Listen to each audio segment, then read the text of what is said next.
अल्लाह हमारे लिए काफी है। हस्बुनल्लाह व निअमल वकील, हस्बुनल्लाह व निअमल वकील व निअमल मौला व निअमल नसीर। मेरे अजीज दोस्तों, डरने की जरूरत नहीं है। ये बीजेपी आरएसएस है, ये बेचारे हिस्ट्री नहीं मालूम इनको। मुबारक हो। आज असदुद्दीन ओवैसी साहब कितने बड़े पॉलिटिशियन हैं, उनका स्पीच हम सुनने वाले हैं। एक सम्मेलन के अंदर उन्होंने मोटिवेशनल स्पीच दिया है माइनॉरिटी को, हमारे देश के अंदर जो मुसलमान हैं। ये वीडियो स्पेशली उन्हीं के लिए है। हे हाय हेलो नमस्ते जी, सत श्री अकाल, अस्सलाम वालेकुम। मैं निधि शर्मा इंडिया से। और जैसा कि आप जानते हैं कि देश में इस समय जो स्थिति चल रही है, हम सब नहीं नकार सकते कि किस तरीके से मुसलमानों के साथ भेदभाव काफी बार देखने मिलता है। और ये किस चीज का नतीजा है पता है? हमारी जो बिकी हुई दलाल मीडिया है, जिन्हें अंबानी अडानी मोदी जी ने खरीद लिया है, वो जानबूझ के डिबेट्स करवाते हैं हिंदू मुस्लिम की, जबकि देश के अंदर कितने सारे ऐसे मुद्दे बाकी हैं जिसकी वजह से हम आम इंसान और जो गरीब लोग हैं वो सफर कर रहे हैं। इतनी बेरोजगारी है, but they never talk about it. तो आप इस एजेंडा, इस प्रोपेगेंडा का हिस्सा बिल्कुल मत बनिएगा, स्पेशली अगर आप हिंदू हैं, क्योंकि पॉसिबिलिटी ये भी होती है, मैं अच्छे से जानती हूँ कि काफी सारे हिंदू भी इन वीडियोस को देखते हैं। तो दोस्त, मुसलमान भी हम में से एक है, हमारे ही जैसे हैं। उनके भी जब हाथ पे, यहाँ पे या कहीं पे भी कट लगता है तो खून ही निकलता है, कोई सतरंगी मिक्सचर नहीं निकलता है। तो प्लीज मेंटेन द यूनिटी। और ये वीडियो AIMIM पार्टी का है, जो कि स्पेशली मुसलमानों के लिए बनी गई पार्टी। इसका फुल फॉर्म है ऑल इंडिया मजलिस-ए-इत्तेहादुल मुस्लिमीन। और जैसा कि टाइटल कहता है, हम क्या क्या विटनेस करने वाले हैं, लेट मी रीड इट, सुनो। वसीम रिजवी, असदुद्दीन ओवैसी, अकबरुद्दीन ओवैसी, उनके जो छोटे भाई हैं, शौकत अली, असीम वकार साहब, माजिद अली, AIMIM उत्तर प्रदेश। पूरे भारत के मुसलमानों के हक की बात करी गई है। मेरे नौजवानों, रिकॉर्ड करना, इसको व्हाट्सएप पे डालोगे ना, फसाद बुक पे डालोगे। फेसबुक नहीं है, फसाद बुक है। ट्विटर पे डालोगे, इंस्टाग्राम पे, सब पे डालना ये बात, ओवैसी के सवालात। याद रखो, भारत का संविधान आपको इस बात की इजाजत देता है कि आप अपने मजहब पर चलें। आपको मजहबी आजादी दे दी गई है, आप अपने मस्जिदों को आबाद रखें। भारत के संविधान में आपकी जिंदगी, हर भारत के शहरी की जिंदगी एक बुनियादी हक है, फंडामेंटल राइट है। डरने और घबराने की जरूरत नहीं है। और एक बात मेरी याद रखो कि जो जुल्म करता है ना, वो जालिम खत्म हो जाता है। फिरौन था ना, फिरौन मालूम कौन था आपको? फिरौन एक बादशाह था, जुल्म करता था और अपने आप को खुदा कहता था। तो अल्लाह ने हजरत मूसा को उसकी तरफ भेजा और उसके दरबार में, फिरौन के दरबार में गरीब लड़की थी, बहुत गरीब थी, झोपड़ी में रहती थी। उसका काम यह था कि फिरौन के बेटी के बालों को कंघी किया जाए। और एक दिन जब वो फिरौन के महल में बादशाह की बेटी के बालों में कंघी कर रही थी, तो कंघी नीचे गिर गई। उसने झुककर उठाया और कहा कि मेरा रब वो है जो मूसा और हारून का रब है, कि रब्बे मूसा और हारून। मेरा रब वो है जो अल्लाह है, उसने कहा। तो बादशाह की बेटी ने कहा कि तू मेरे बाप को खुदा नहीं मानती? तो उसने कहा नहीं, मैं उसको खुदा मानती हूं जो तेरे बाप का और तेरा और मेरा वो अल्लाह है, मैं उसको अपना रब मानती हूं।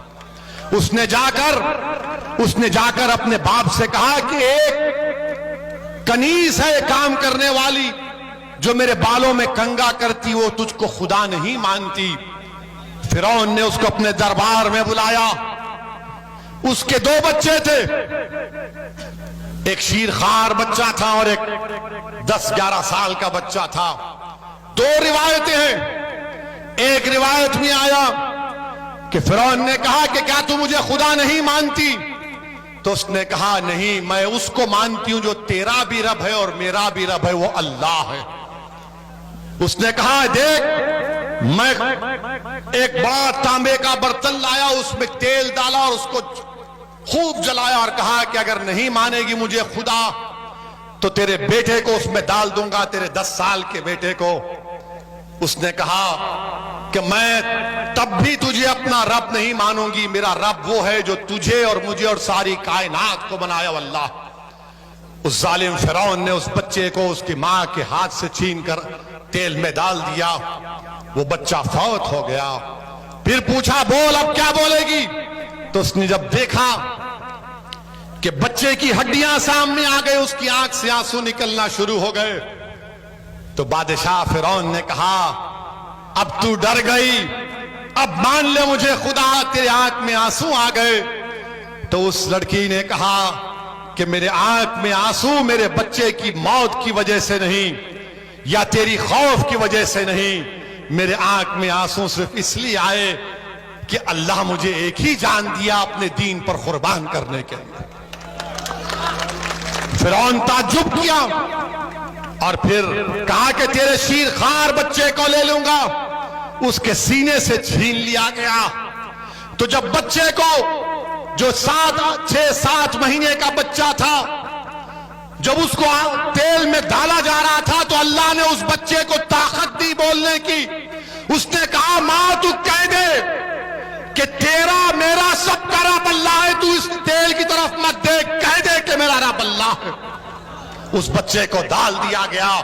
तो याद रखो अल्लाह रब्बुल कायनात है, अल्लाह रज़्ज़ाक़ है, अल्लाह गफ़्फ़ार है, अल्लाह रहमान है, अल्लाह रहीम है, अल्लाह करीम है। और अल्लाह के दरबार में कभी भी जालिमों से अल्लाह इंसाफ करता है और जुल्म का खातिमा होगा इंशाअल्लाह ताला।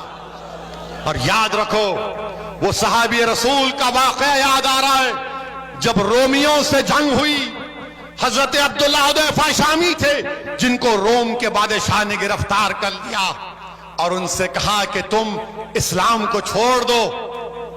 उन्होंने कहा नहीं छोड़ूंगा।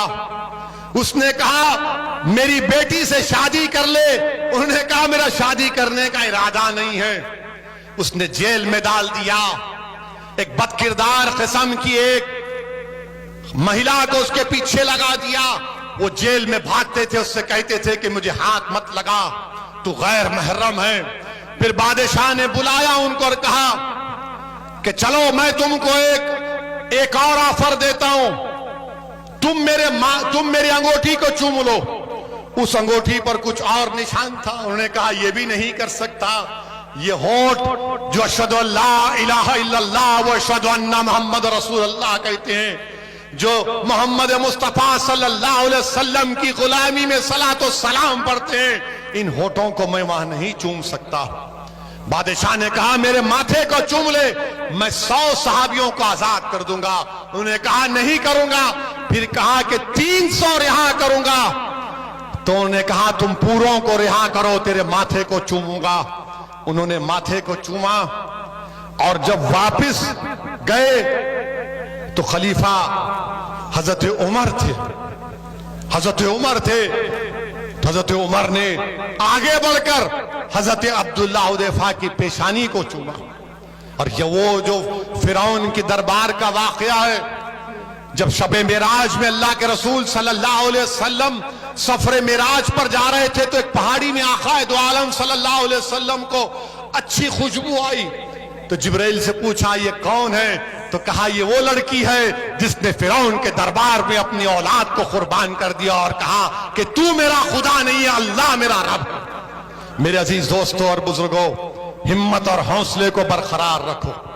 इन जलसों को मुनक्कद करने का या आपके दरमियान में आने का अहम पैगाम यह है कि डरने और घबराने की जरूरत नहीं है। अल्लाह हमारे लिए काफी है। हस्बुनल्लाहु निअमल वकील, हस्बुनल्लाहु निअमल वकील, वो निअमल मौला व निअमल नसीर। मेरे अजीज दोस्तों, डरने की जरूरत नहीं है। ये बीजेपी आरएसएस है, ये बेचारे हिस्ट्री नहीं मालूम इनको हिस्ट्री नहीं आती। अभी कल आरएसएस के मोहन ने कहा, क्या कहा कि इस्लाम भारत में इन्वेडर से आया। हमको कल मीडिया वाले लखनऊ में पूछे, हमने यही कहा कि मोहन भगवत जो है हिस्ट्री को नहीं जानते। मोहन भगवत जो है हिस्ट्री को नहीं जानते। हमने उनसे कहा कि इस्लाम इस मुल्क में बादशाहों की वजह से नहीं आया। इस्लाम इस मुल्क में आया तो सूफियों की और तिजारत करने वालों की वजह से आया। और हमने उनको, मोहन भगवत से हमने पूछा कि इस्लाम अगर आया तो वेस्ट कोस्ट में आया। और किसने कहा मालूम आपको? इस्लाम बादशाहों से इस्लाम भारत में नहीं आया। किसने कहा मालूम आपको? मालूम? मोदी जी ने कहा। हाँ, अब आप जाकर देखिए, मोदी जी ने अप्रैल 3, 2016 को 7:13 को एक ट्वीट किया और कहा कि केरल के त्रिशूर डिस्ट्रिक्ट में चेरामन जुम्मा मस्जिद को अरब के तिजारत करने वालों ने, बादशाहों ने नहीं, तिजारत करने वालों ने 629 ईस्वी में मस्जिद को बनाया और कहा कि भारत की पहली मस्जिद है। मोदी जी, आप झूठ बोल रहे हैं या मोहन भगवत झूठ बोल रहे हैं? आप दोनों बैठकर तस्वीर कर लो। हमारा मानना यह है कि इस्लाम भारत में तलवार के जोर पर नहीं आया, मोहब्बत की बुनियाद बनकर आया। जो बादशाह आए वो जुल्म किए, मगर वो इस्लाम से उनका क्या रिश्ता? बादशाह थे। ख्वाजा गरीब नवाज आए, दीन लाए, दावत दी, मगर इन लोगों को मुसलमान देखते कि नहीं तुम भारत के नहीं हो। अब इनका जवाब और एक हमारे पास है। मैंने उलेमाओं के पैरों के पास बैठकर सुना कि सारे कायनात के अब्बा कौन है? हजरत आदम अलैहिस्सलाम है ना, हमारे सबके डैडी हैं, वो पिताजी हैं। वो जब जन्नत से निकले तो किस मुल्क में कदम रखा उन्होंने? किस मुल्क में रखा? भारत में रखा। तो ये बाप की सरजमीन हुई नहीं हुई? हुई ना। तो डरना किस बात का प्यारे? डरने और घबराने की जरूरत नहीं है। हिम्मत से काम करिए। और अल्हम्दुलिल्लाह हमारे भाई अतीक जेल में हैं, मगर अपना खत पर पैगाम भिजाया, अपनी मोहब्बत और वाबस्तगी, और आप लोगों को ये पैगाम भी दिया कि हमको और आपको मिलकर इंशाअल्लाह ताला आने वाले विधानसभा में मजलिस इत्तेहाद और मुस्लिमीन को कामयाब और कामरान करना है। ओ गॉड, अगर पूरे जहां के, पूरी दुनिया के सब इंसानों के अब्बा जान हजरत आदम अलैहिस्सलाम हैं, तो इसका मतलब तो हम सब के सब इंसान एक दूसरे से जुड़े हुए हैं, एक ही उम्मत है, जो कि बिल्कुल सही है। क्योंकि हमारा जो सनातन वैदिक धर्म है बहुत बेहतरीन धर्म है। उसके अंदर भी हमें यही सिखाया जाता है कि सबसे पहले इंसान स्वर्ग से उतर कर आए थे, जिनका नाम था मनु ऋषि, और इस्लाम में उनको कहा जाता है हजरत आदम अलैहिस्सलाम। तो वो एक ही हैं, तो हम सब अल्टीमेटली एक ही हैं। और अगर फिर भी आपको इस चीज में कोई कंफ्यूजन रह जाता है, तो जैसा कि मैंने वीडियो की स्टार्टिंग में कहा था कि कट लगा के देख लेना, किसी हिंदू के, मुसलमान के, सबके एक ही तरीके का ब्लड शेड होगा। तो दोस्त, अगर डिफरेंसेस कहीं हैं तो वो आपके दिल में और आपके दिमाग में है। और ये किसने क्रिएट करे हैं? भाजपा सरकार ने, बहुत ज्यादा। नहीं तो पहले का जो जमाना था, जब हम बहुत छोटे बच्चे हुआ करते थे, तो इतने डिफरेंसेस नहीं थे। सब लोग आपस में मिलजुल करके खुशी से जीते थे। सारे मुस्लिम और हिंदू परिवार एक दूसरे से दोस्ती में रहते थे और आपसी प्यार बांटते थे। जब हमारी दिवाली आती थी तो वो लोग बोलते थे शुभ दीपावली, और उनकी ईद आती थी तो हम बोलते थे ईद मुबारक।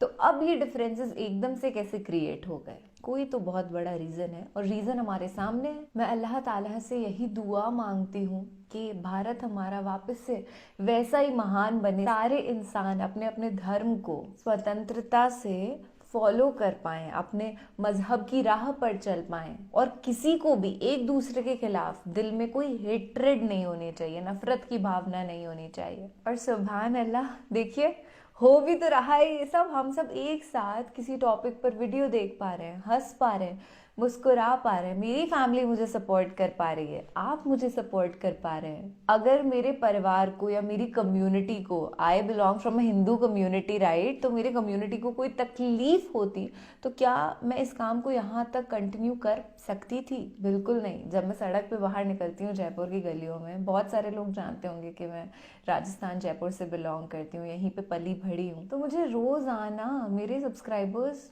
मिलते रहते हैं, क्योंकि इधर हिंदू मुसलमान सब रहते हैं, और इधर ही नहीं पूरे भारत में हिंदू मुसलमान सिख ईसाई जैन बौद्ध atheist everyone is living and we live here peacefully. तो हमें ना शांतिमय तरीके से ही रहना है जिंदगी भर। I feel happy after watching this video, क्योंकि बहुत सारे मुसलमानों के अंदर डर उत्पन्न हो जाता है जब वो इस तरीके की जो कंट्रोवर्शियल डिबेट्स हैं, छोटे छोटे डब्बों में जर्नलिस्ट को और पॉलिटिशियंस को पोल्यूट करते देखते हैं ना, कि इस्लाम को वो खत्म करने का ट्राई कर रहे हैं, मतलब ऐसे दिखाते हैं कि कोशिश कर रहे हैं, जो कि कभी इम्पॉसिबल है होना।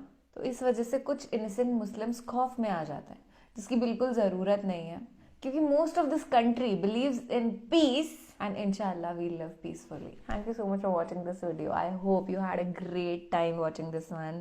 अगली दफ़ा भी मिलेंगे ऐसे किसी बेहतरीन वीडियो के साथ। आप बताइए आपको मेरे साथ बैठ कर के क्या देखना है। I will try to react on it. अपना और अपने पूरे परिवार का रखिएगा भरपूर ख्याल, रहिएगा महफूज। तो मेरे प्यारे दोस्त, जय हिंद एंड अल्लाह हाफिज।